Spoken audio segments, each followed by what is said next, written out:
Good evening, folks. I'm Caitlin Donnelly from the Birmingham Museum. I'm a museum assistant there. And this will be the first time, but it won't be the last time, that I will ask you all to follow us on social media. We are on Facebook, Twitter, and Instagram. And if you like my talk today, you will love our social media because I run it. If you don't like my talk, I don't know what to tell you. I've never met anyone who has not liked me before. Please tweet at us and let me know how that is. So, these are kind of things I do. The Felt Cute challenge with Martha Baldwin, She once had a guy arrested for spitting on the sidewalk. So, fun fact. And, we were retweeted by Smithsonian. So, if you know by the company you keep, we're pretty awesome. All right, so my motivation for doing this talk on the Ladies Library Association is twofold. One, I love Martha Baldwin. I think that, she has done probably the most out of any single person in the history of Birmingham to kind of mold and shape the city that Birmingham has become. But also, behind every loud, boisterous, bombastic person who gets things done, there's a whole contingent of other people that are backing them up and doing things quietly behind the scenes. And I really wanted to talk about those people too. And secondly, I love libraries. I am loud and obnoxious, so my mom would always take me to a library when I was a kid because then I had to tone it down and she could have, a couple minutes of peace and quiet. And if you look at the history of libraries in towns and cities like Birmingham or my own hometown around the state, you'll see that there was always women involved in the founding of it. And if you walk into libraries today, you'll see a good portion of librarians are women. And so that kind of begs the question, how did this come about? How did libraries kind of become a woman-centric activity in the United States? So I wanted to explore that. So obviously, the history of libraries, they go back as far as humans have been writing stuff down. I was a classics major in college, so I could tell you all about all the Linear B archives that we found and how fantastic those are, but I've only got an hour. So we're going to start at the beginning of the American library. And this starts with everyone's favorite promiscuous founding father, Benjamin Franklin. I really like telling people how promiscuous he was because some people generally don't know and they're very excited to find this out. So if you have a friend group, you probably have that one obnoxious person that always likes to be right. If you don't have that person in your life, come be my friend. I'll be that person for you. And so, that person's always arguing with you about stuff and, they're sure they're right. And nowadays, you can bring out your cell phone and ask Siri to tell you when Franz Ferdinand became the heir to the Austro-Hungarian Empire to make Chad shut up because it was 1889 Chad, not 1901. But back in the 1700s, you had to do this via books. And so Ben Franklin and his friends in the Junto Club, they had an annoying Chad in their friend group. And they were always trying to fact check Chad. So in 1731, Franklin and the other members of this group came together and formed a subscription library. Books were very, very expensive at the time because they had to be basically printed by hand. So you had a printing press, but really it was only as fast as the person running it could print it. Because you had to lay everything out, you had to pull it down, do one page at a time. So books were pretty expensive because they weren't easy to produce. So the cost to join Ben Franklin and his friends' library was 10 shillings. Now, colonial American currency is really hard to do a one-to-one correlation like, oh yeah, 10 shillings is worth $75 today or anything like that. But buying power-wise, 10 shillings could buy you about 10 gallons of domestic rum. And rum back then was pretty affordable. So, you had to give up a little bit of booze and you could read books. And one of kind of the groundbreaking things that this group was doing, they were prioritizing buying books that were written in English. And at that time, private libraries were the domains of the elite. You had to have both money and learning in order to have a library, because not everyone was literate. So a lot of times, if you were a very wealthy person and you had a private library, you would buy books written in Latin and Greek, because then not only were you wealthy, not only were you literate, but you can read dead languages. And aren't you the best? So, I mean, this motion right here is really kind of an anti-elite sort of thing. Not only was it relatively affordable to join this library, but you didn't have to learn Latin or Greek or go to these fancy colleges in order to take advantage of it. Before this, there were other libraries in the United States, but these were mostly religious ones housed in churches. So if you were really big on theology, it was great. But if you just wanted to read a nice novel, not so great. But by the time we roll around to the 1800s, we are seeing kind of a revolution. So pretty early on, states are deciding to set compulsory education laws. And these laws stated that kids between such and such an age and such an age had to attend school for X number of weeks out of the year. So in 1871, Michigan sets their Compulsory Education Act. And part of this says that children must attend school for 12 weeks out of the year.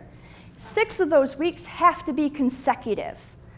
So, as you might expect, a lot of kids at this time were helping out in family businesses, family farms. They might be out in the mines doing stuff.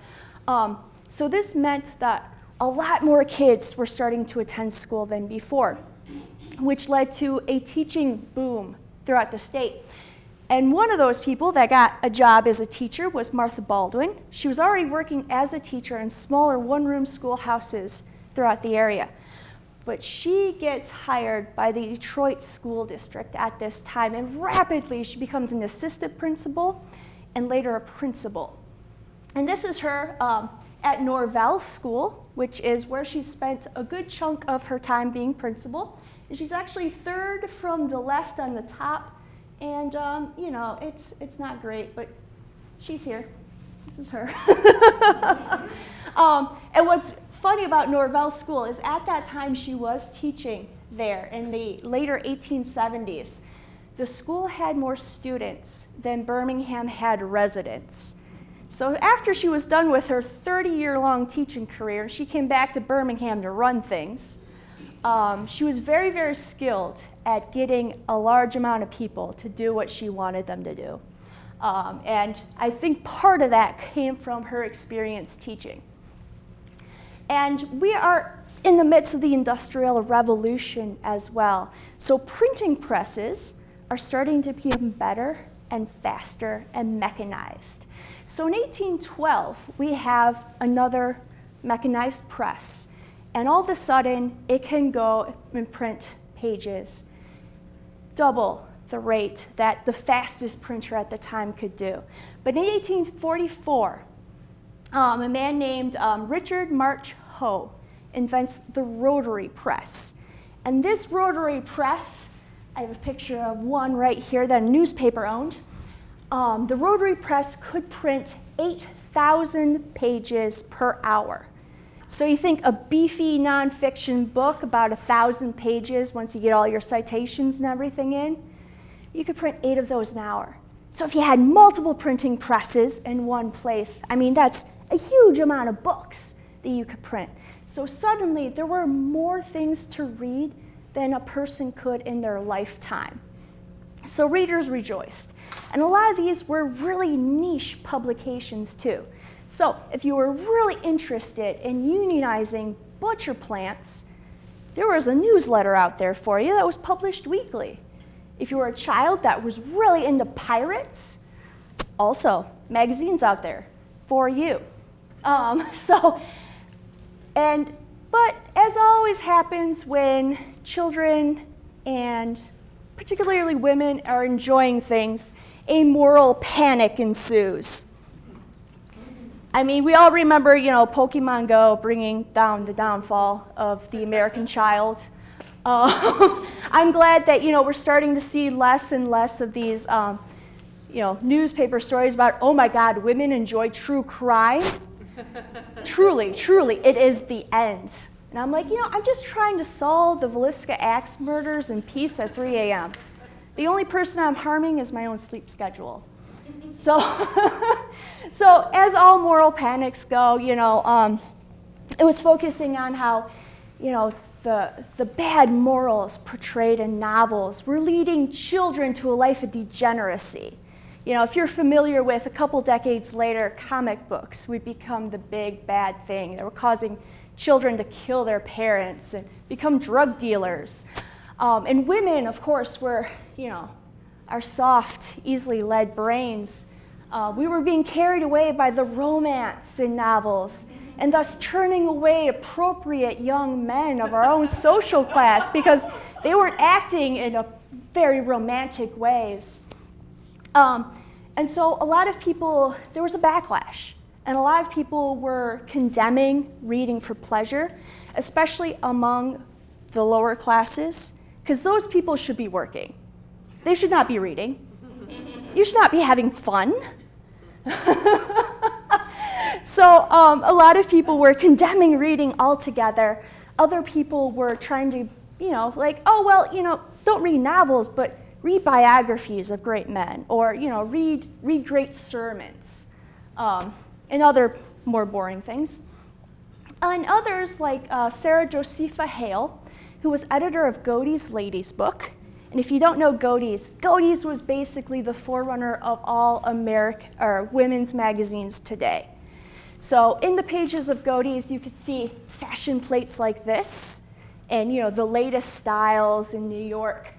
But you could also blueprints for houses, decorations for different holidays.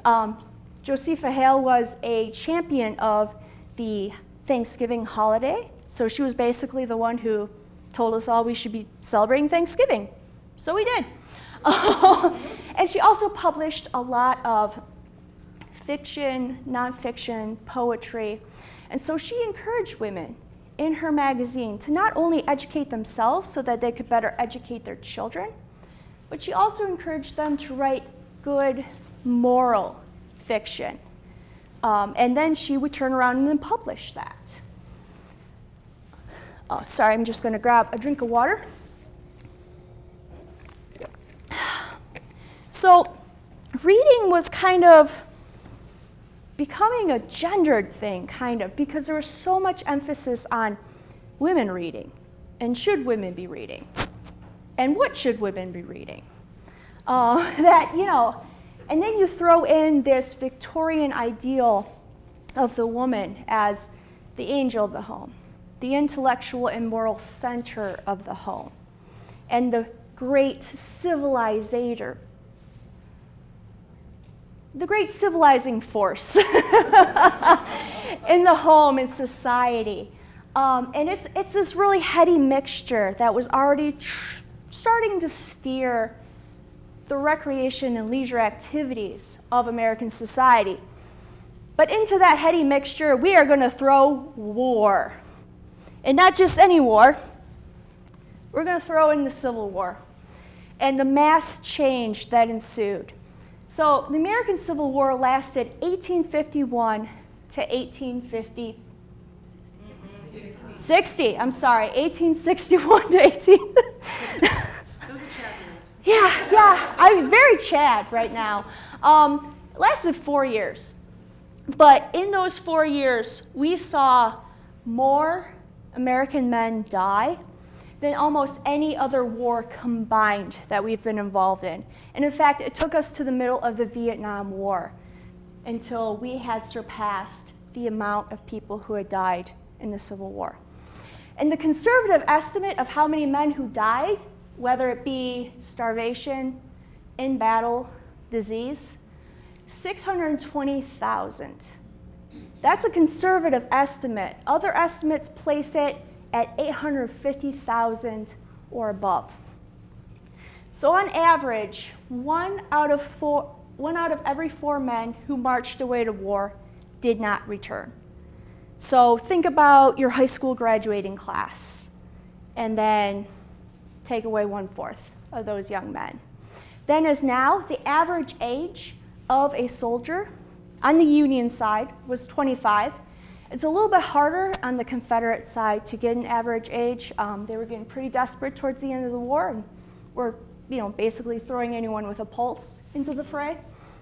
And so the range of the age was late teens to mid-30s. So that's a prime time for young men marrying and settling down. So, and out of the 3 out of 4 that did come home, 1 out of 13 came home with an amputation. And at that time, American society was still agriculturally based, which meant that most young men were laborers of some sort if you worked a job, generally farm laborers. And you can't really do laboring jobs if you're missing a limb. Nowadays, we do a slightly better job of helping young men and women who are coming back home from war with an amputation like that to find a job and reintegrate into society.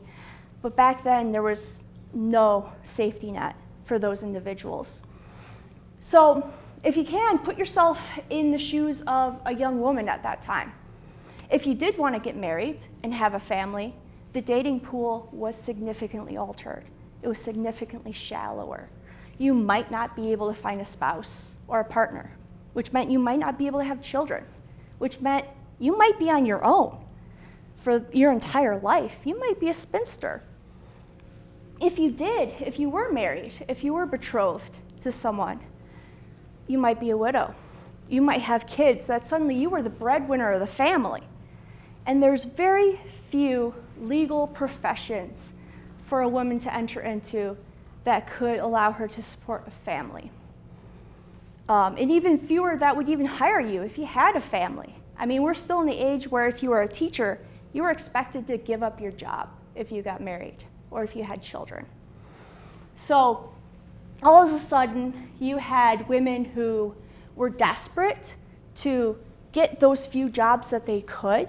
You had young men who were looking to enter another field because suddenly they couldn't be a farmer. You had women who were suddenly, for the first times in their lives, heads of households and expected to run the family farm or to run a business. Suddenly, libraries became not just a place of leisure and recreation, they became a lifeline. You could go there and bone up on your math skills so that you could run your farm, so that you could pay your employees, so that you could become a clerk in the local store. And this really led to the suffrage movement becoming mainstream. Because suddenly you had all these women who were breadwinners, who were heads of households, who were business owners, and they were being taxed with no representation. And that's kind of a big deal in American history.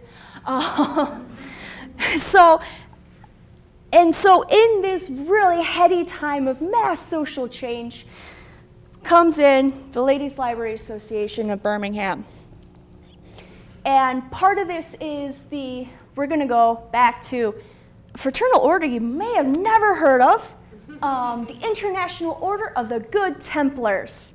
Nowadays, they're known as the International Organization of the Good Templars because order is a scary word. And they were an organization devoted to temperance, which was a very popular movement at the time, decrying the evils of alcohol and seeking to eradicate alcohol consumption in a lot of cases. So they came about in the 1850s. And they were devoted to temperance and all that. They're still around, and I'd like to read from their website because, you know what, it's better to get this information from the horse's mouth. Let us see. So, they describe themselves as the premier global interlocutor for evidence-based policy measures and community-based interventions to prevent and reduce harm caused by alcohol and other drugs. And their constitution states that this will lead to the liberation of peoples of the world. So, if that sounds like a good time to you, you can still join. They get their name from this myth that the Templars of the Middle Ages, the Knights Templar, that instead of alcohol, they would drink sour milk, which sounds awesome. I don't know why anyone would want to drink alcohol when sour milk is available. So in the 1860s, Birmingham had an order of the Good Templars. By 1868, that order had folded. I'm not exactly sure why, but if you know anything about Birmingham history, you'll know that Birmingham at various points in time was known as Piety Hill. And this was kind of an ironic name because Birmingham had a lot of taverns. Two of the first 4 founders of Birmingham had liquor licenses. So Birminghamites have enjoyed a good tipple from time to time. But the International Order of the Good Templars, they admitted both men and women as full and equal members. And this is something that a lot of fraternal orders today don't even do. So this was kind of revolutionary. But it's not surprising when you realize that temperance was really seen as a woman's movement. And it's not because that men weren't involved, they were. And it's not because women were the heaviest drinkers. But it was because at that time, women and their children had the most to lose if their husband was a heavy drinker. Divorce was very hard to acquire and sometimes seen as social suicide. So even if you did have a spouse who was involved in substance abuse, sometimes it was hard to get away from them. And children were seen as property of the husband. And if you moved on too quick, or you were seen as too fast or something by the courts, your visitation could even be taken away. So even if you could get away from a spouse who was abusing alcohol and perhaps abusing you or taking away your money, making your home at risk, there was very little you could do. So a lot of times in the later 1800s, early 1900s, you'll see ads like this in newspapers like The Eccentric, promising women that they could cure their husbands of drunkenness secretly without them even knowing. The American Medical Association called this a cruel humbug because there was really nothing in these cures. So basically it was women throwing away money that they may or may not have had in the hopes of curing someone who might not want to be cured. And then, of course, people who were involved in temperance really wanted suffrage because if women could vote, they would outlaw alcohol. And so a lot of people who were against women's suffrage didn't want this to go through for that very thing. They were scared that if women got the vote, we would have prohibition. And they weren't wrong. So 1868, the International Order of the Good Templars in Birmingham folds. They liquidate their assets, and they distribute that money between the members of the organization. So each member got $2.50. And again, before 1920, it's really hard to say what that $2.50 would mean in today's currency. But at that time, $2.50 could buy you a really good pair of boots from a general store in Birmingham. So it wasn't an insignificant amount of money. I mean, it wasn't life-changing lottery money, but it was still a pretty good amount of money. And Martha Baldwin, the patron saint of Birmingham, she was a member of the Good Templars, which, I mean, shouldn't surprise you if you know anything about her. She didn't seem like much of a partier. But she was a member, and she convinced 18 others to pool the money that they had from this organization and found a library association. What year would that have been? 1868. So this was November 1st of 1868. These members came together and pooled their money. At that time, they had about $68.47. So that was the refund when it was disbanded? Yes, when it was disbanded, they sold the building, they sold anything that was in the building, and then they split it between the members. Gotcha. So this was the list. Everyone wrote their names down.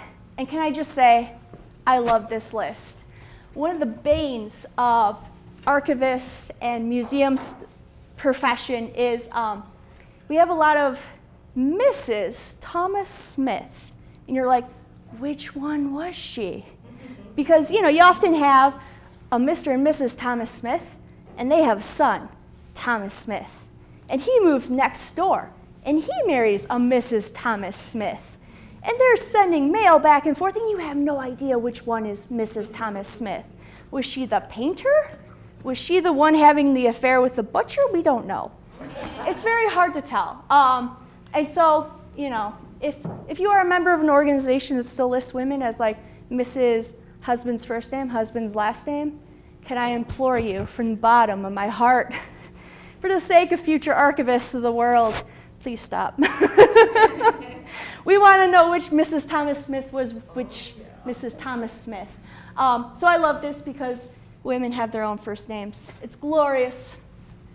And I want you to, the second column, third one down, Jenny Keys. She's going to come back in this story. It's a lot of single women. It is, yeah, it's a lot of miss. And it's 1868. This is a few years after the Civil War. Many of these women might have been those spinsters, those lifelong spinsters. Some really good names up there. Oh, I know, right? Hastings, that's awesome. Yes. I really love Roland Schuyler. Oh, yeah. That is, that's my personal favorite up there. But yeah, so they meet in Martha Baldwin's home. She's living with her parents at that time. She's an only child. And she said that she wrote in her diary after high school, she didn't have a steady beau, so she's like, I'm going to become my own woman. So she studied really hard, went to Kalamazoo Christian College, became kind of disenchanted by that because she wanted to pursue the majors and the classes that the men in her class were. And she was kind of being shunted aside, like, well, maybe you should take easier classes. Maybe you shouldn't do this or that. And those of us who have gone to a Christian college, we know that that is still happening. But this is where the first meeting takes place. And of that $68 that they had, $48 that was immediately went into purchasing over 40 books for their library. I've been trying to find out if we have any record of what those 40 books were. Members of the library have. We have no idea. If you or your friends have a list or a document or some sort like that, please let me know, and I will let the library know. We just really want to know. And at first, the books are being kept in Martha Baldwin's home.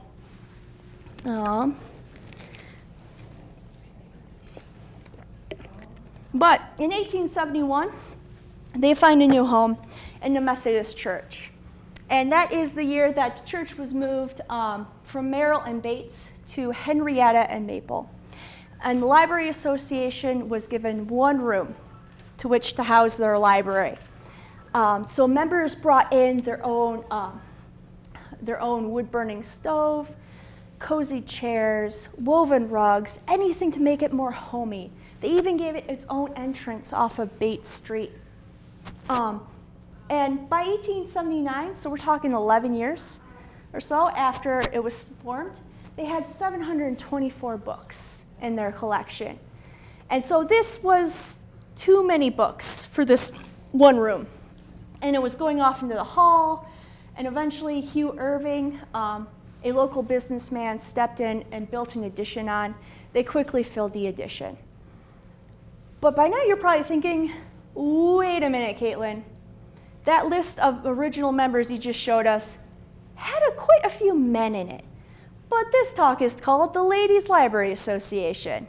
Well, by 1880, we have our answer to this. Partly because it was seen as more of a women's occupation at that time to be all about libraries. And partly just because a lot of men at that time, they were also running businesses and all that. They kind of ceded authority in the organization to women. So women were basically running the Library Association. And around 1880, instead of just being called the Library Association, it was called the Ladies' Library Association. You'll see this in the Birmingham Eccentric.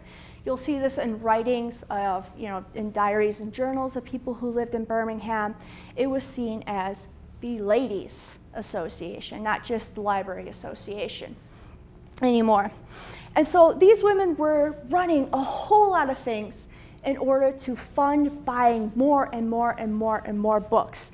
Martha Baldwin was famously not very happy with the small amount of books that they had had in the beginning.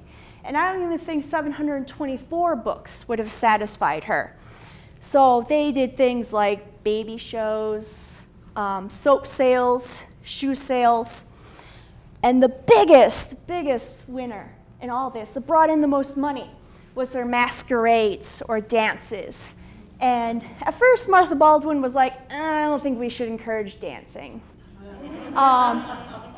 But she could not deny that it brought in money.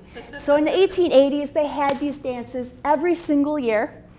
And every single year, residents of Birmingham would complain that it got too crazy.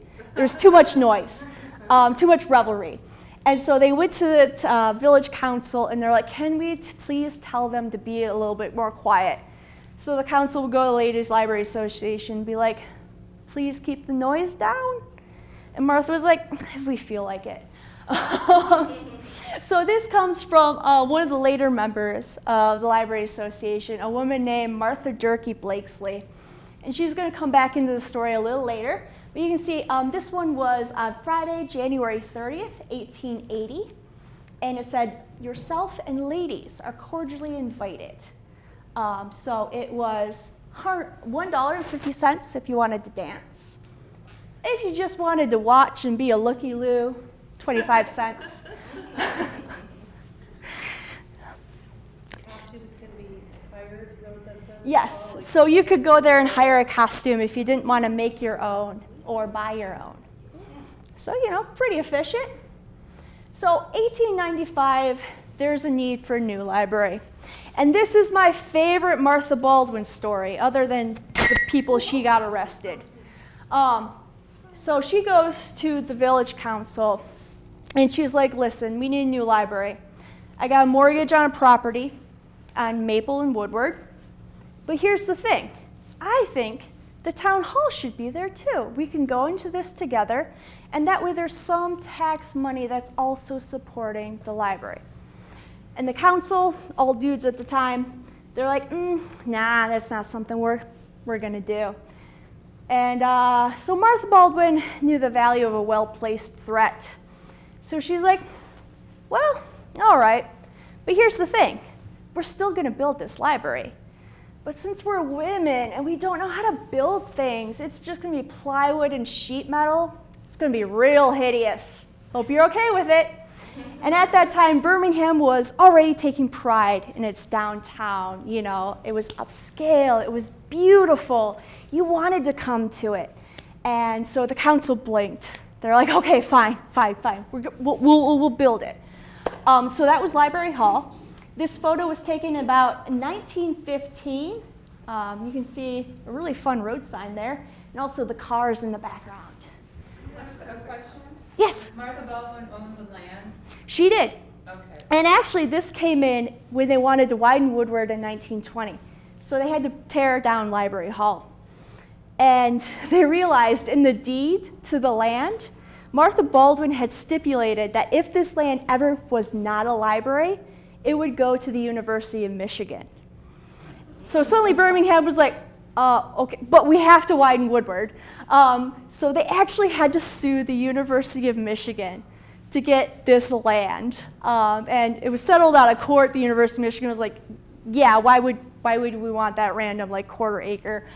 It's yours, have it. So where is this located, this photograph? This was the southeast corner of Woodward and Maple. Which Woodward? Old Woodward. Okay. Good question. So by 1905, though, there was a need for another library, a bigger library. They had already outgrown Library Hall. And a really great opportunity came by the way of Andrew Carnegie. So we're still in the Gilded Age. There's a lot of families out there. Andrew Carnegie, the Rockefellers, they're richer than God at this time. And part of what they're doing is putting money towards public libraries, museums. This is kind of where my profession gets a start in the United States. Is, we had all these great men wanting to educate the peasants all about what art and history is. And we're still dealing with some of that baggage. But Andrew Carnegie puts out this offer to cities, villages, municipalities, and he's like, listen, I will pay 90% of what it costs to build a library in your village, city, municipality, whatever, as long as you guys just put up the other 10%. And this is a great deal. And the Library Association knows this, Martha Baldwin knows this. So they want to put this issue to the ballot. And she makes this really impassioned speech for it. But she makes a fatal mistake. She also mentions women's suffrage and why women should have the vote during this speech. And you know how one of the arguments against women's suffrage was that women had weak brains and they would be carried away by emotion and they would vote for things that weren't in their favor? Yeah, so the men in the village did that. They denied the vote. They voted against it 151 to 45. So we did not get an Andrew Carnegie funded library. 1907, the Women's Library Association decides to try again. They don't have the Carnegie offer on the table anymore. But what they want to do is ask the residents of Birmingham to have a fully public library. Because at this time, the library was still subscription-based. Cost $1 a year, and you could only check out one book at a time. So it wasn't something like we have today, our public libraries, where all you have to be is live or work in Birmingham, bring in proof of that, and you get a library card. And you had to pay money. So Martha Baldwin knows that she's kind of unpopular at this time. I know, it's really hard to think of Martha Baldwin as ever being unpopular, but she was. So she brings in her good friend, Mrs. Allen Bigelow. And I'm pretty sure this Mrs. Allen Bigelow was Isabel Whitehead Bigelow. And she was one of those women who, she married a man after the Civil War, John Allen Bigelow. Really fascinating story. The man snuck into the Union Army twice. He stole a train. I mean, he did a lot. And he was also a clerk in the city of Birmingham. He owned his own store. And Isabel Whitehead was from Pontiac. And really cute love story between the two of them. He actually, in his last year fighting in the Civil War, 1864, he is writing in his diary, and at the back, he writes out his will because he was pretty sure he wouldn't live to see the end of the war. And he cedes half his property to Miss Isabel Whitehead of Pontiac. And throughout the rest of his diary, he's talking about his beloved Bee, and he falls into depression when he doesn't hear from Bee. And he's at the height of ecstasy once Bee writes him a letter. And a couple years after he gets back from war, they marry in Birmingham. They waited a couple years because he was one of those men who lost a limb during the war. He lost his left arm. So it took him a little longer to get established in business so that he could support a family. And if you think the name Whitehead sounds awfully familiar, this is where Almer Whitehead comes into the story. He was Isabel's younger brother. And he moves to Birmingham to work in J. Allen's store a couple years later. And there he meets his friend George Mitchell. And together they go on to found the Birmingham Eccentric, Birmingham's first bank, Birmingham's first furniture store. I mean, the list goes on and on and on. They were a dynamic duo. And so Almer Whitehead really likes Martha Baldwin. He knows her through his older sister. George Mitchell was taught by Martha Baldwin at the one-room schoolhouse that was in Birmingham. And he has very fond memories of being taught by her. He tells a story in his autobiography about how he had to write an essay about the Native Americans that lived in the area. And this was one of Martha's big academic interests. So she basically writes this essay for him. His teacher is so impressed with this essay that she calls an all-school-wide assembly and asks George to read it. And he is so ashamed that he leaves school and runs away for a week. So in their eccentric, they're both writing editorials supporting the Women's Library Association bid to have a fully funded public library. But they know they have to do something a little bit bigger and a little bit better. And so, according to friends and family, Almer Whitehead would write letters to the editor of his own newspaper. We're not sure how many he wrote. He never owned up to it. But around this time, we have a lot of letters like this from people who were supposedly against the Library Association, making it look like they really, really, really needed a library. If them women's got anything, they ought to give it to the foreign mission. They need it. So we see a lot of stuff like that. And was this Almerin? We don't know. I like to pretend it is because I don't know. It just makes a much better story. So 1907, again, it goes to the vote. Women still can't vote in Birmingham. So they really have to convince the men of the village that this is in their own best interest. And as it turns out, it passes. It wins. So we have a public library in Birmingham, right? Not quite. We have a man named Frank Blakeslee. This is him here. Frank decides to challenge the vote in court. His argument is that language in the ballot said that if the council approves after this vote passes, and the council had turned this down several times, so that means that this vote is null and void. A Judge Smith down in Detroit tells him to get lost. He's like, nah, it stands. So Frank and his friends, they started talking about taking this to the Supreme Court, this fight against the library. And it's published in the Eccentric that this is happening, but it never does. And I think we know the answer why. And that's the woman standing right next to him. This is Martha Durkee Blakeslee. This is the woman who was going to that first masquerade that I had the ticket for before. She's also the woman who gave us Beat Parrot. If you follow us on Twitter, you know Beat Parrot really well. She kept copious scrapbooks that we have at the museum now. She loved true crime and murder, weird illustrations, and, report cards from her kids. If she had to fill up space, she put in some report cards for her kids. But in the scrapbooks, she also has a lot of things about the Library Association. She was a member. So you can imagine this was probably some really awkward dinner at the Blakeslee's home. And also what made it even more awkward is Frank Blakeslee was well known to Almer Whitehead and George Mitchell. So much so that they would print jokes about Frank Blakeslee and his family in the newspaper. We have one joke that Martha clipped out, and she put it in her true crime scrapbook. I don't know why. But amidst all these newspaper articles about assassinations and whatnot, there's this little blurb from the Birmingham Eccentric. It's like, poor Frank Blakeslee, his wife is leaving him this week. And Martha wrote in the margins, she was going camping. So I really think this was a case of Martha and Frank's friends collecting him and really being like, nah, you ain't going any further than this. This ends here. So the vote stood. We had a public library.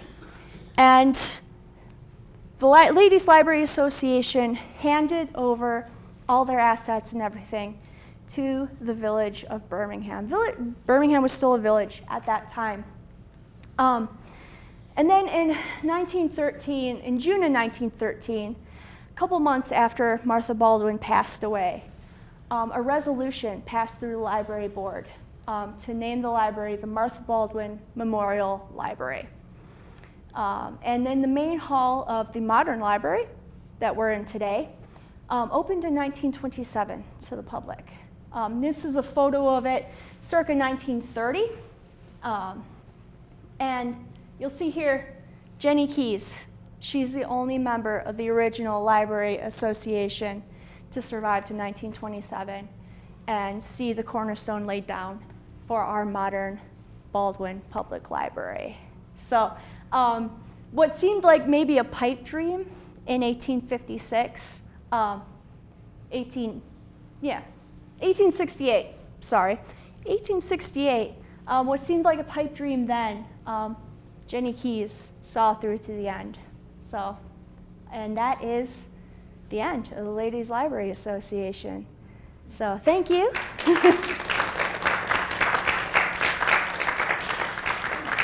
So any questions, comments? So when did it become, the public library was in what?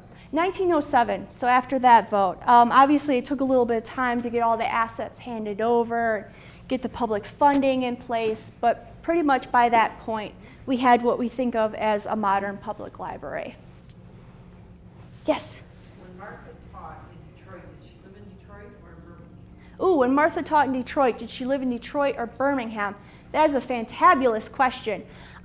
She basically boarded in Detroit during the school year. And during breaks and in the summers, she was back here in Birmingham. So a couple decades later, Detroit would pass a law stating that all their teachers had to live in the city of Detroit. And at that point, Martha, she was in her 50s at that point, and she was like, nah, Birmingham's my home. So that was part of the reason why she got out of teaching. There were some other things too. She was very progressive in her view of education, which got her into a lot of fights with the superintendents of the Detroit public schools. So she was kind of forced out around that time too. So it could have been that, it could have been she was forced out. Maybe a little bit of both. Yes, ma'am. Is her house still standing somewhere? It is. It is on Maple Street. It is actually, so Maple Street in Southfield, that's the museum. Next door is the Hunter House, also part of the museum. Next door to that is Martha Baldwin's house. And then what about that other library, the original?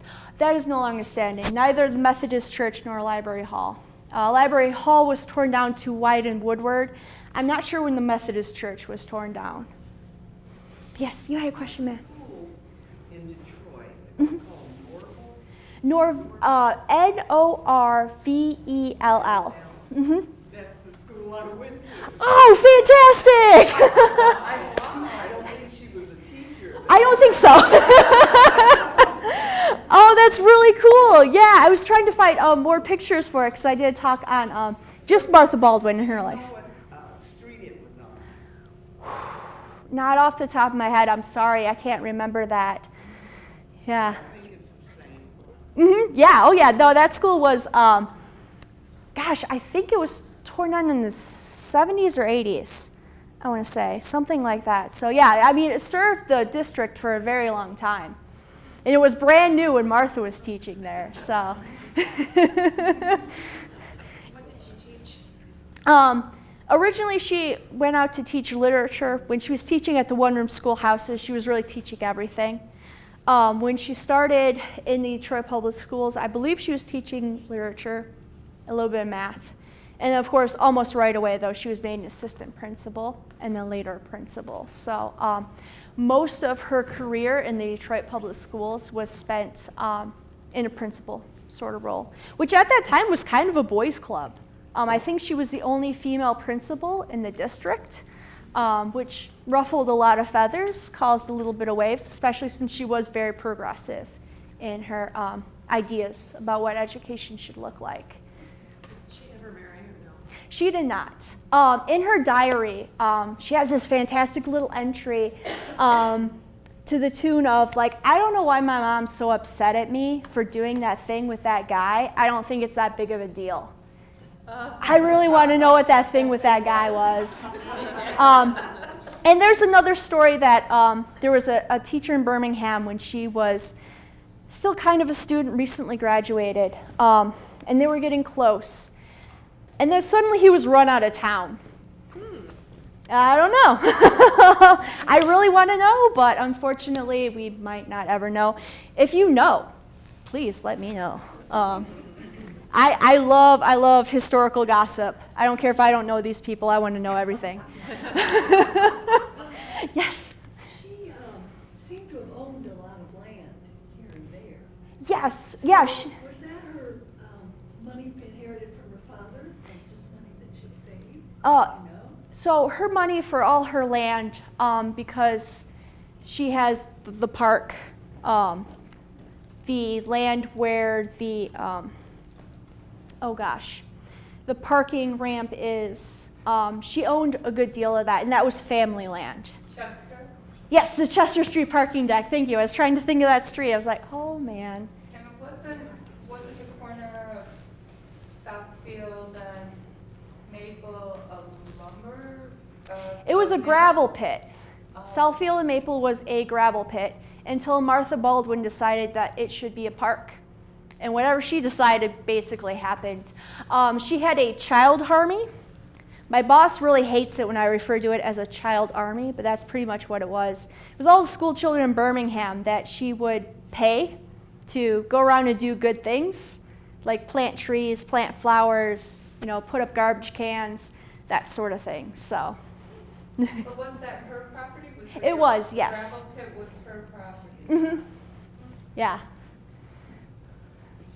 Yes, ma'am. Two questions. Mm-hmm. Number one, do you know how many books they ended up having when it opened, the public library? How many books they had when the Baldwin Library opened? Gosh, They were going like leaps and bounds. I just right. curious. It was a couple thousand. I don't know the precise number off the top of my head, but yeah, it was a large amount of books. Because every time they had someone coming in paying dues, they were putting a large amount of money of those dues towards new books because because restricting how many books you could take out really cut down on how many books people like me lose, which meant that instead of replacing books, they could put that money towards brand new ones. Well, my second question is there like a biography that you would recommend? Yes, there is a biography of Martha Baldwin I would recommend. It is called Women's Work by Joni Faye Pastor. And she was a local Birminghamite. I think Birminghamite sounds better, so I use that one. And you can find that in Baldwin Public Library. All right, yeah. It has a lot of the nitty-gritty about her life. She actually talked to people who knew Baldwin within her lifetime. It was published in the 70s, I think. Yes, it's the 70s. So she talked with a lot of people who knew Martha Baldwin, and she's also working with Martha Baldwin's diary as well. And that's something you have at the museum, is the diary? They have it at the library here, and it is online as well. So you can go online and read it. I don't, because I have a very hard time reading cursive. I make other people transcribe things for me. One time I made a coworker transcribe a coroner's report from the 1800s, and she's like, "You owe me one." I was like, "I do." Is that because you didn't learn cursive? I learned cursive, but then I was like, you know what? Technology is progressing so fast, I don't need this. That's also why I never learned how to. Yes. As a classicist, you should know better. I know, right? I should, but I don't. I never really learned how to type well either, because I'm like, by the time I get to be an adult, we're going to have voice to text. It's not going to be a thing. So now I type like this. So, and now I'm just telling embarrassing things about myself, so.